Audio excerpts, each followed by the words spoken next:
Hello dear students, good morning. Welcome in my physics class JJIC. Myself Srinivas Tiwari from Jagatjeet Inter College, Ikauna Shravasti. मेरे प्यारे बच्चों, कल हमने आपको अनुचुंबकीय, प्रतिचुंबकीय और लौह चुंबकीय पदार्थ के बारे में बताया था। आज हम लोग चुंबकत्व के परमाणुीय मॉडल, क्यूरी ताप और क्यूरी के नियम के बारे में चर्चा करेंगे। क्यूरी का नियम क्या है? तो आज का हमारा हेडिंग है क्यूरीज लॉ, क्यूरी का नियम। सन 1985 में क्यूरी ने विभिन्न प्रयोगों से यह पता लगाया कि अनुचुंबकीय पदार्थ की चुंबकन तीव्रता, अनुचुंबकीय पदार्थ की चुंबकन तीव्रता I, चुंबकीय क्षेत्र की तीव्रता H के समानुपाती, IH के समानुपाती तथा केल्विन ताप T के व्युत्क्रमानुपाती होती है, I प्रोपोर्शनल टू 1/T। अर्थात इसको हम ऐसे लिख सकते हैं I प्रोपोर्शनल टू H/T।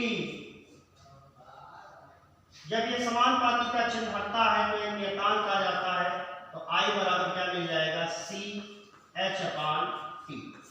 यही जो इक्वेशन मिला है, यही क्यूरी का समीकरण है, जहां C एक नियतांक है। C क्या है? एक कांस्टेंट है।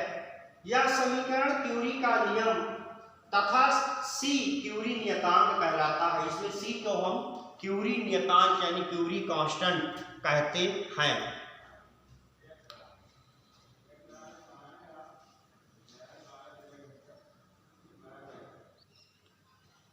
अब हम बात करेंगे क्यूरी ताप के बारे में। क्यूरी ताप किसे कहते हैं? तो देखिए, बहुत सिंपल डिफिनीशन है इसकी। क्यूरी ताप की बहुत आसान परिभाषा है कि क्यूरी ताप क्या होता है। तो यदि हम किसी लौह चुंबकीय पदार्थ को गर्म करें तो एक निश्चित ताप पर पदार्थ का लौह चुंबकत्व का गुण एकाएक लुप्त यानी समाप्त हो जाता है तथा पदार्थ अनचुंबकीय हो जाता है। पदार्थ को ठंडा करने पर वह पुनः लौह चुंबकीय हो जाता है।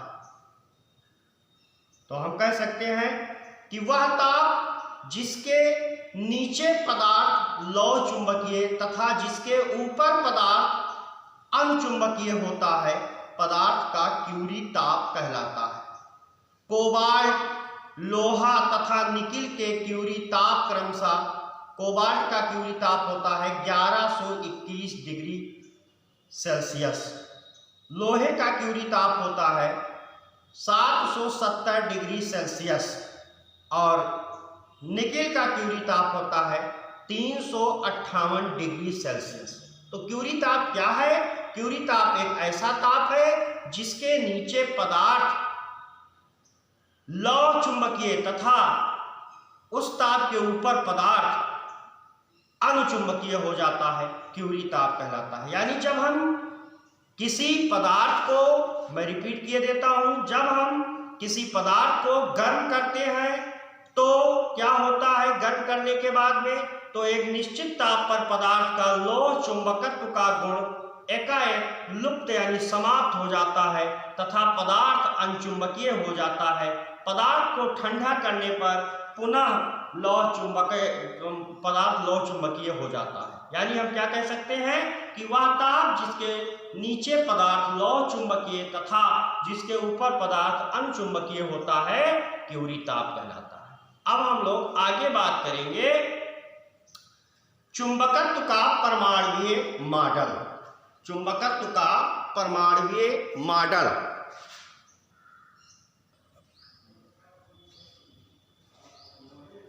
चुंबकत्व का परमाणुीय मॉडल। तो चुंबकत्व का परमाणुीय मॉडल क्या है? Atomic model of magnetism. चुंबकत्व का परमाणुीय मॉडल। देखिए, पदार्थों में चुंबकत्व की उत्पत्ति की व्याख्या परमाणुीय मॉडल के आधार पर की जा सकती है। हम जानते हैं कि पदार्थ परमाणुओं से मिलकर बना है। प्रत्येक पदार्थ परमाणुओं से मिलकर बना है। प्रत्येक परमाणु के केंद्र पर एक धन आवेशित नाभिक होता है। केंद्र में धन आवेशित नाभिक होता है, जिसके चारों ओर विभिन्न कक्षाओं में इलेक्ट्रॉन परिक्रमण करते हैं। चूंकि इलेक्ट्रॉन पर ऋण आवेश होता है, अतः परिक्रमण करता हुआ इलेक्ट्रॉन एक धारा लूप अथवा चुंबकीय द्विध्रुव की भांति व्यवहार करता है, जिसके कारण परमाणु जो होता है, परमाणु में चुंबकीय आघूर्ण होता है। इलेक्ट्रॉन कक्षीय परिक्रमण के अतिरिक्त अपनी धुरी पर भी घूमता है, जिसे चक्रण स्पिन यानी चक्रण कहते हैं। इलेक्ट्रॉन जो होता है वो कक्षीय परिक्रमण के अतिरिक्त अपनी धुरी पर यानी अपनी अक्ष पर भी घूमता है। ये देखिए चक्रण करता हुआ इलेक्ट्रॉन ये अपनी धुरी पर भी घूम रहा है। यहाँ पे भी ऐसे एक इलेक्ट्रॉन है, जिसे चक्रण कहते हैं।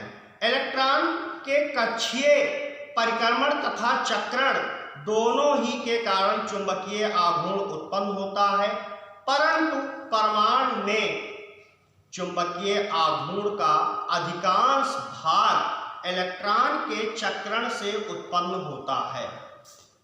कक्षीय परिक्रमण का योगदान बहुत कम होता है, यानी जो इलेक्ट्रॉन होते हैं परमाणु में, इनमें चुंबकीय आघूर्ण का अधिकांश भाग इलेक्ट्रॉन के चक्रण से उत्पन्न होता है। कक्षीय परिक्रमण का योगदान जो होता है वो बहुत कम होता है। परमाणु में चुंबकीय आघूर्ण उत्पन्न करने का अधिकांश योगदान किसका होता है? इलेक्ट्रॉन के चक्रण का। और ये जो कक्षीय परिक्रमण होता है इसका योगदान बहुत कम होता है, यानी जो परमाणु कक्षीय चक्रण करते हैं इससे चुंबकीय आघूर्ण का, इससे ज्यादा चुंबकीय आघूर्ण उत्पन्न नहीं होता है। चुंबकीय आघूर्ण किससे ज्यादा उत्पन्न होता है? इलेक्ट्रॉनों के चक्रण के कारण उत्पन्न होता है, स्पिन के कारण उत्पन्न होता है। जो इलेक्ट्रॉन अपनी धुरी पर घूमते हैं इसी के कारण चुंबकीय आघूर्ण उत्पन्न होता है।